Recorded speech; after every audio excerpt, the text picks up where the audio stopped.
अस्सलाम वालेकुम स्टूडेंट्स, आज हम स्टार्ट करेंगे अपना लॉन्ग क्वेश्चन जो है मल्टीपल अलील। मल्टीपल अलील की अगर हम डेफिनेशन देखें, a gene having more than two allele called multiple अलील।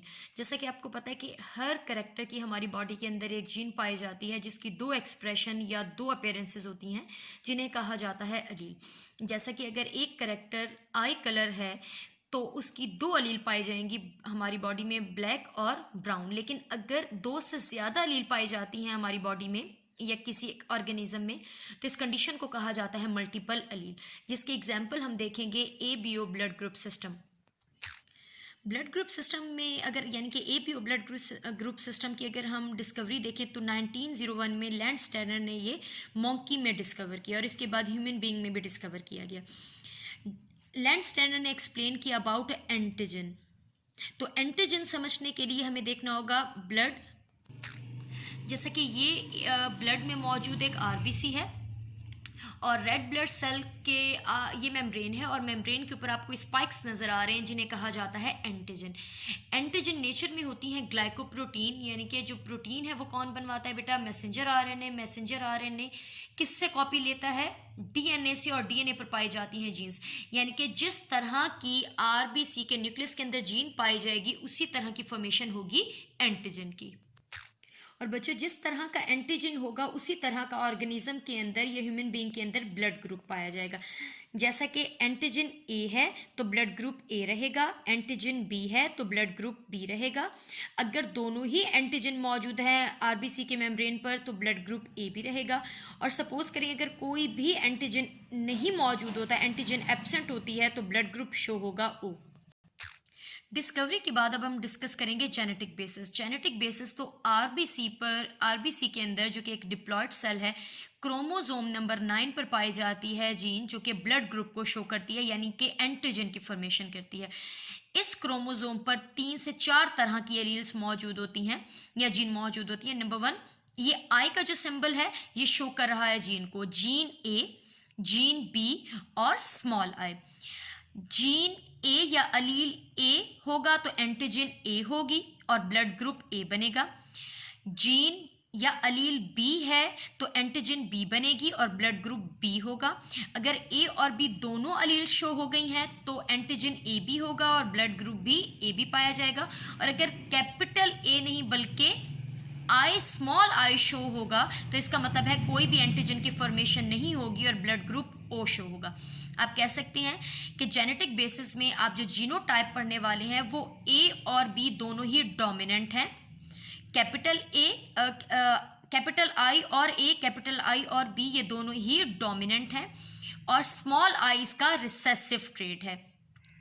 तो यहाँ पर मल्टीपल अलील आप कैसे प्रूफ करते हो कि अब तक आपने देखा है कि या एक डोमिनेंट होता है और एक ही रिसेसिव होता है, लेकिन यहाँ पर एक से ज़्यादा डोमिनेंट अलील मौजूद है और फिर एक रिसेसिव अलील मौजूद है, तो ये कंडीशन कहलाती है मल्टीपल अलील।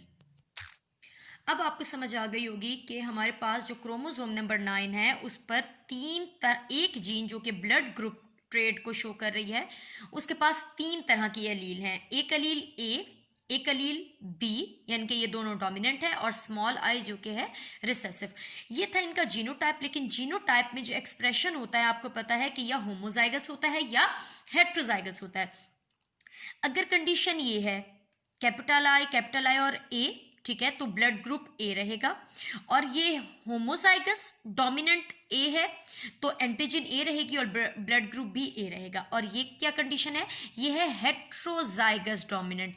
हेट्रोजाइगस डोमिनेंट में भी एंटीजन A रहेगी और ब्लड ग्रुप भी A रहेगा। दूसरी कंडीशन, यहाँ पर जो दूसरी कंडीशन मौजूद है कैपिटल आई और B या फिर कैपिटल आई और स्मॉल आई, ठीक है, तो ये होमोजाइगस डोमिनेंट, ये हेट्रोजाइगस डोमिनेंट, लेकिन ब्लड ग्रुप क्या रहेगा? B, क्योंकि एंटीजन बनेगी B। अगर दोनों ही एंटीजन मौजूद है तो ये कंडीशन आपको पता है पहले ही हेट्रोजाइगस है तो ब्लड ग्रुप बनेगा AB। लेकिन अगर कोई कैपिटल AB या AB शो नहीं हो रहा बल्कि स्मॉल आई शो हो रहा है जो कि होमोजाइगस कंडीशन है तो ब्लड ग्रुप रहेगा O। तो यहाँ पर आप क्लियरली समझ चुके हैं कि RBCs पर पाई जाती हैं एंटीजन। जिस तरह की एंटीजन होगी उसी तरह की क्या बनेगा, ब्लड ग्रुप सिस्टम बनेगा या ब्लड ग्रुप फॉर्मेशन होगी। लेकिन इन एंटीजन को कौन बनाता है, क्योंकि एंटीजन नेचर में प्रोटीन होती हैं तो ये बनाती हैं जीन। जिस तरह की जीन होगी उसी तरह की एंटीजन होगी और उसी तरह का ब्लड ग्रुप होगा। लाइक कैपिटल आई ए तो ब्लड ग्रुप ए, अगर एंटीजन बी है तो ब्लड ग्रुप बी, अगर एंटीजन ए बी दोनों है तो ब्लड ग्रुप ए बी, और अगर कोई एंटीजन नहीं है जिसके लिए रिसेसिव अलील होती है स्मॉल आई तो ब्लड ग्रुप बनेगा ओ। यहाँ पर अब हम देखते हैं एंटीजन और एंटीबॉडी। एंटीजन और एंटीबॉडी के बारे में आप चैप्टर नंबर 14 में भी डिस्कस करके आ चुके हैं कि एंटीजन क्या है, एक नेचुरली एक प्रोटीन है जिसके अगेंस्ट कोई भी ऐसा एजेंट जिसके अगेंस्ट किल करने के लिए या उसे डिस्ट्रॉय करने के लिए किसी प्रोटीन की फॉर्मेशन होती है तो उसे कहा जाता है एंटीबॉडी। लाइक बैक्टीरिया आपकी बॉडी में एंटीजन जाता है और आपकी बॉडी उसके अगेंस्ट में इम्यूनिटी के तौर पर किसी एंटीबॉडी की फॉर्मेशन करती है और एंटीबॉडी उसे किल कर देती है, तो इसको कहा गया है एंटीजन एंटीबॉडी रिलेशन। यहाँ पर आपने देखना है जिस तरह की एंटीजन होगी उसके अगेंस्ट एंटीबॉडी बनेगी। जैसा कि एंटीजन ए है तो एंटीबॉडी बी बनेगी, अगर ब्लड ग्रुप बी यानी कि एंटीजन बी है तो एंटीबॉडी ए बनेगी। अगर ऐसा ऑर्गेनिज्म जिसके पास एंटीजन ए बी या ब्लड ग्रुप ए बी है तो उसके पास कोई एंटीबॉडी नहीं होगी, और अगर कोई एंटीजन मौजूद नहीं है लाइक ब्लड ग्रुप ओ तो उसके पास दोनों ही एंटीबॉडीज मौजूद होंगी, एंटी ए बी और एंटी बी बी। बेटा एंटीजन एंटीबॉडी के बाद आई होप आप लोगों को समझ आ गया होगा। ट्रांसफ्यूजन की तरफ देखते हैं। ट्रांसफ्यूजन क्या है, यानी कि ब्लड को अगर ट्रांसफ्यूज करना है, एक ऑर्गेनिज्म ने किसी दूसरे ऑर्गेनिज्म को ब्लड देना है, तो कौन कौन से ब्लड ग्रुप में ये पॉसिबिलिटीज़ मौजूद हैं वो हम देखेंगे। लेकिन अगर सपोज करें कि कोई ट्रांसफ्यूजन गलत हो गया है, लाइक किसी ऑर्गेनिज्म का ब्लड ग्रुप ए था, उसके पास एंटीबॉडी बी थी, तो उसको अगर उसकी बॉडी के अंदर एंटर कर दिया है ब्लड ग्रुप ओ तो एग्लूटिनेशन हो जाएगी। So what is agglutination? Agglutination है अगर गलत ट्रांसफ्यूजन हो जाता है तो आरबीसीज में क्लम्पिंग हो जाती है, यानी कि वो जुड़ने लग जाते हैं जिससे क्लॉट बन जाता है, और आरबीसीज यानी कि ब्लड के अंदर क्लॉटिंग हो जाने से इवन डेथ भी हो सकती है। तो गलत ट्रांसफ्यूजन की कंडीशन में जब क्लम्पिंग हो जाती है आरबीसीज को तो इस टर्मिनोलॉजी को कहा जाता है एग्लूटिनेशन। बच्चों ट्रांसफ्यूजन के लिए एक रूल है कि जो ब्लड देने वाला होता है आप उसे डोनर कहते हैं, जो ब्लड रिसीव करने वाला होता है उसे रेसिपिएंट कहा जाता है। तो जब ट्रांसफ्यूजन की प्रॉब्लम आपने आगे डिस्कस करनी है तो डोनर में हमेशा आप देखेंगे कि उसके पास कौन सी एंटीजन है और रेसिपिएंट में देखेंगे कि कौन सी एंटीबॉडी है। तो यहाँ पर देखें blood group O A B को दे सकता है ब्लड, राइट, यानी कि वो ऑर्गेनिज्म वो ह्यूमन बीइंग जिसका ब्लड ग्रुप ओ है वो easily blood group A B वाले पर्सन को ब्लड ग्रुप दे सकता है अपना। क्यों? क्योंकि ओ के हमने क्या यानी कि जो डोनर है उसका क्या देखा जाएगा, एंटीजन। तो आपको पता है कि ओ के पास कोई एंटीजन नहीं होती, जब इसके पास एंटीजन ही नहीं होती तो ए बी भी नहीं होगा, मतलब ए बी के अंदर एंटीबॉडी नहीं बनेगी। तो जब एंटीबॉडी नहीं बनेगी तो ओ ब्लड ग्रुप मैच कर जाएगा। लाइक ओ ब्लड ग्रुप रखने वाला ऑर्गेनिज्म या ह्यूमन इजीली ए ब्लड ग्रुप रखने वाले को दे सकता है, क्योंकि जो डोनर है उसका क्या चेक किया जाता है, एंटीजन। तो ओ के पास कोई एंटीजन नहीं है, जब एंटीजन ही नहीं है तो ए के अंदर कोई भी एंटीबॉडी की फॉर्मेशन नहीं होगी, तो ओ वाला ए को भी दे सकता है। थर्ड केस देखें, जो ओ ब्लड ग्रुप है वो इजीली बी को भी दे सकता है।